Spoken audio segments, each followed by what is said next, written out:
produtividade, ócio, tempo de descanso e qualidade de vida. Nos últimos meses, essas palavras ganharam destaque em meio ao debate sobre a redução da jornada de trabalho dos brasileiros. Perfis de redes sociais engajaram milhões de pessoas nas ruas, dezenas de parlamentares na Câmara e levantaram a questão. Afinal, como a sociedade e as leis lidam com o trabalho e qual é a jornada ideal para trabalhadores e empresários?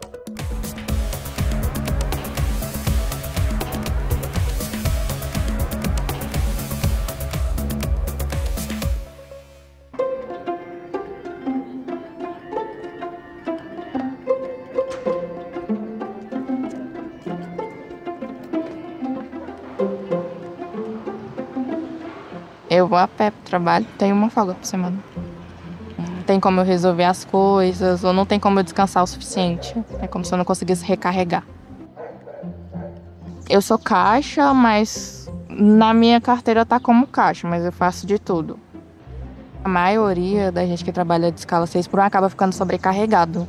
Aí chega no limite mesmo. Para sobreviver, a maioria das pessoas não podem fazer nada. É assim que tem que ser.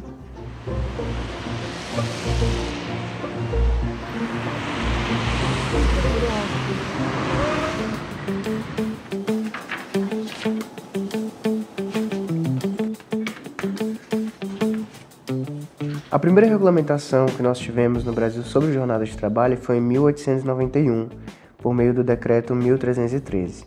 Mas antes disso, ali no início do século XIX, nós não tínhamos regulamentação sobre a jornada de trabalho. Então as empresas que definiam quantas horas por dia o trabalhador ficaria à sua disposição. Em razão disso, então, nós tínhamos jornadas extenuantes de 12 a 14 horas por dia, por exemplo.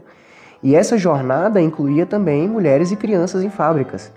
Então, em 1891, nós tivemos a primeira regulamentação numa tentativa de tirar as crianças da fábrica.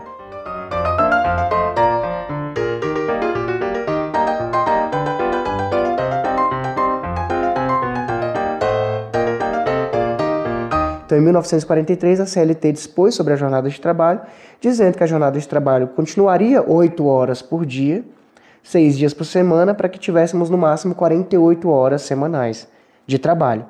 De 1943 até 1988, então, nós tivemos essa mesma jornada de trabalho. A jornada de trabalho só mudou em 88 com a Constituição. Então, foi a Constituição da República de 88 que reduziu a jornada de trabalho de 48 horas semanais para 44 horas semanais. Eu sou advogado formado pela Universidade de Brasília e atualmente tenho um escritório de advocacia, junto com um tio meu, que é meu sócio, e atuo no contencioso civil, especialmente também em causas trabalhistas, que é a minha grande área de interesse.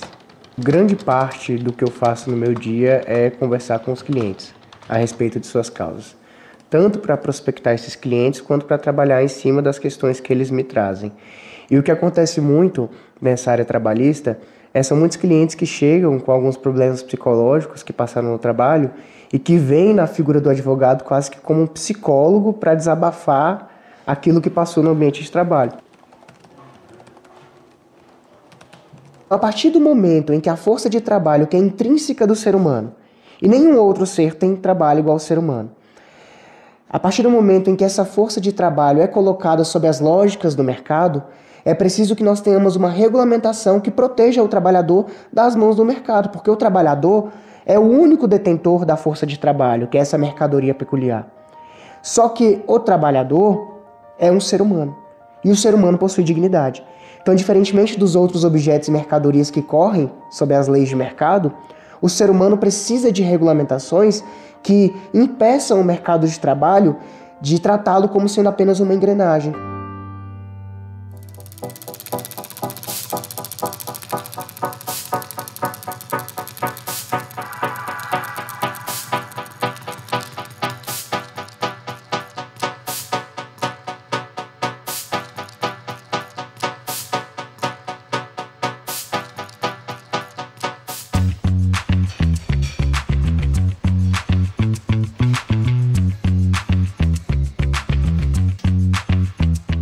A gente é um restaurante natural, onde a gente procura usar os alimentos frescos, integrais, né, e produzi-los de forma saudável, né?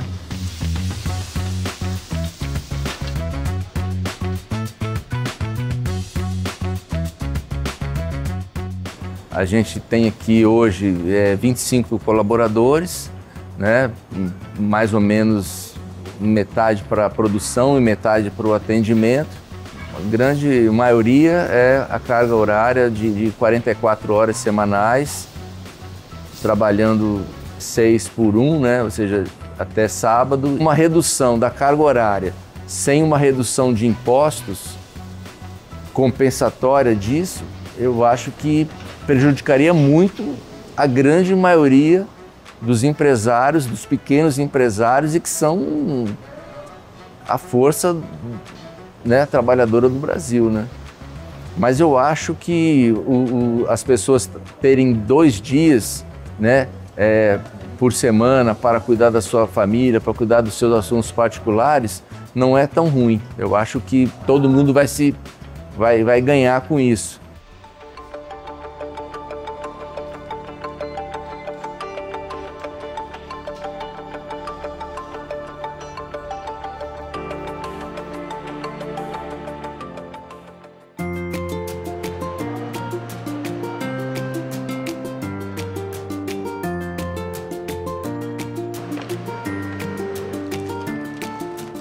Eu atendo, eu organizo a loja, reponho materiais, sessões, limpo, organizo vitrine. Quando eu estava procurando um emprego, eu estava procurando mais ou menos esse horário.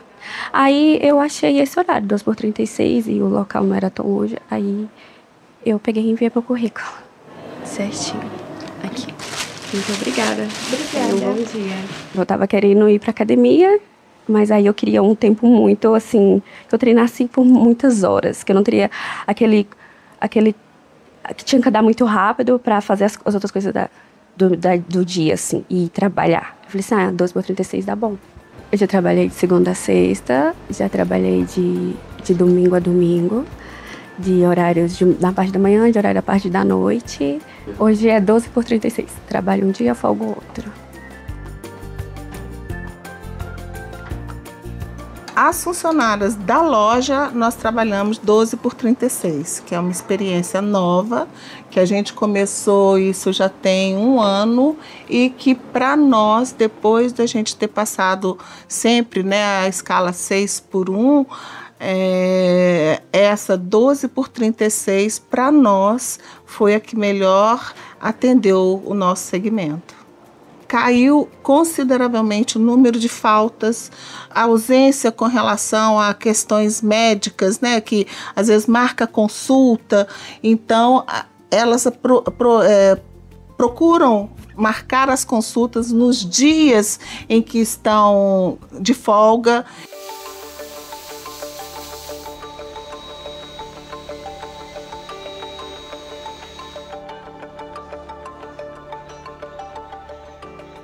Nós aqui já fechamos todo domingo, né? Então todo domingo o funcionário já tem a folga. Para ele ter um segundo dia de folga, eu também não vou poder dar todo sábado. Então eu acredito que um grupo faria segunda, terça, quarta, até sábado, né? Para distribuir um pouco. Teríamos que contratar gente para recompor a equipe durante os dias, né? Esse dia que eles faltarem, os outros funcionários vão ficar sobrecarregados, né? Ou eu vou ter que ter funcionários a mais para ficar compensando essas faltas. E além de eu ter custo a mais, né, também tem essa questão dos impostos, né? Porque todo custo que a gente tiver de contratação de gente a mais para repor essas folgas, vamos dizer, ou de redução de carga horária sem poder reduzir o salário, porque ninguém vai querer reduzir o salário. Então, isso tudo vai gerar custos. Esses custos vão ter que ser repassados por os preços. Alguém vai ter que pagar essa conta. Nós temos um levantamento do Instituto Diese, um estudo econômico, que diz que com a redução da jornada de trabalho de 44 horas semanais, que é o que nós temos hoje, para 40 horas semanais, nós temos uma redução de 9,09% do tempo de trabalho. E nós temos apenas 1,99% do aumento dos custos de produção. Só que esse 1,99% dos aumentos dos custos de produção poderão rapidamente ser supridos com o aumento da produtividade, que a menor carga de horário de trabalho traz para a população. Qualquer lei trabalhista, eu acho que tem que ser debatido. Não só ver o lado do trabalhador, mas também ver o lado do empregador. E quando eu falo empregador, eu falo muito sobre o pequeno empresário. Essa escala, ela acaba sobrecarregando. Então, assim que você chega em casa, tudo que você quer fazer é descansar. Então, raramente você vai ter uma força de vontade para estudar ou para fazer outro meio, buscar um novo emprego. Não é tão fácil. Então, se tivesse uma escala melhor, talvez tivesse mais funcionários. Não sobrecarregaria tanto. Se nós não tivéssemos, no que diz respeito à jornada de trabalho, uma legislação que limitasse essa jornada, uma empresa, com certeza, continuaria fazendo o seu empregado trabalhar de 12 a 14 horas por dia. Quando o trabalhador trabalha menos horas por dia, ele tende a ser mais produtivo.